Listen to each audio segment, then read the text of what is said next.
नर्मदे हर.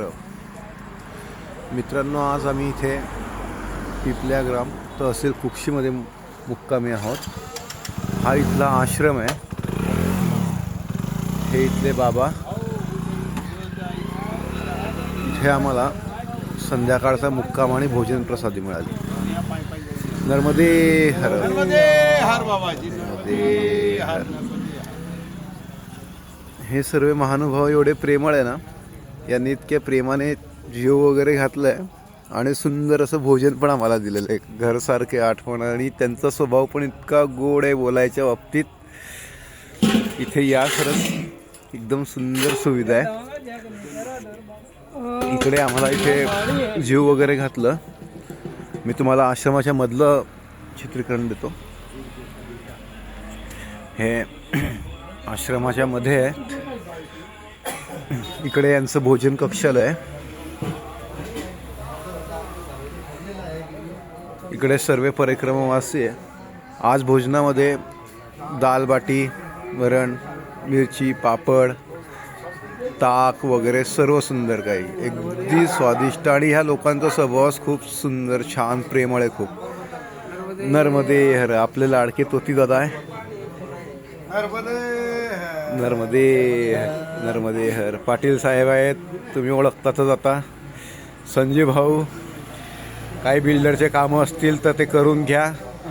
त्यांनी आता त्यांनी प्रतिज्ञा घेतलेली आहे की ते स्वस्त माफत जरा तुमचे बांधकाम करून देतील. इकडे सर्व नर्मदे हर. नर्मदे हर. हे महाराज इथे विश्रांती करतायत. नर्मदे हर.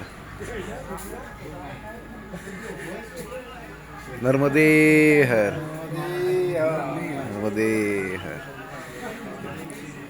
भोजन पा लिया आपने? कैसा था भोजन? एकदम बढ़िया. और इन लोगों का स्वभाव एकदम बढ़िया, एकदम स्नेह भरा है ना. एकदम प्रेम भाव वाला. सबसे प्रेम भाव वाला स्वभाव है. सबसे ज्यादा हमें लगता है गांव के कितने सारे लोग आए थे. हाँ, पूरा गांव ही प्रेम वाला है. सच में यार बहुत अच्छा लगा ना.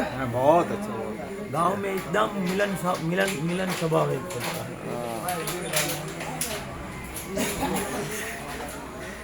एक विचारू का, हाँ बोला. कसं वाटलं स्वभाव इथल्या लोकांचा? एकदम छान. एक नंबर बिलकुल. सकाळी पण फोर्स केलाय, फराळाशिवाय जाऊ देणार नाही म्हणे. भोजन बालभोग. भोजन प्रसादी केल्याशिवाय जायचं नाही. हा, बालभोग. ठीक आहे. खूपच. आजचं जेवण कसं होतं माऊली? आजचं दाल वाटी एक नंबर, आणि ताक त्याच्याबरोबर, आणि तळलेल्या जाड मिरच्या. अरे वा वा. एकदम छान जेवण होतं. चहा चहा म्हणजे एकदम आतापर्यंत भेटलेली चहा. बघा, आज काय म्हणतायत, आतापर्यंत चहा मिळाली नाही अशी चहा. एकदम सुंदर आहे. बघा, इथे सर्व झोपायला गाद्या वगैरे पण आहे. ब्लँकेट लागतील तेवढे ब्लँकेट घ्या वगैरे. खूप. हे बघा, इकडे सर्व काही पडलेलं आहे. नर्मदे हर मित्र.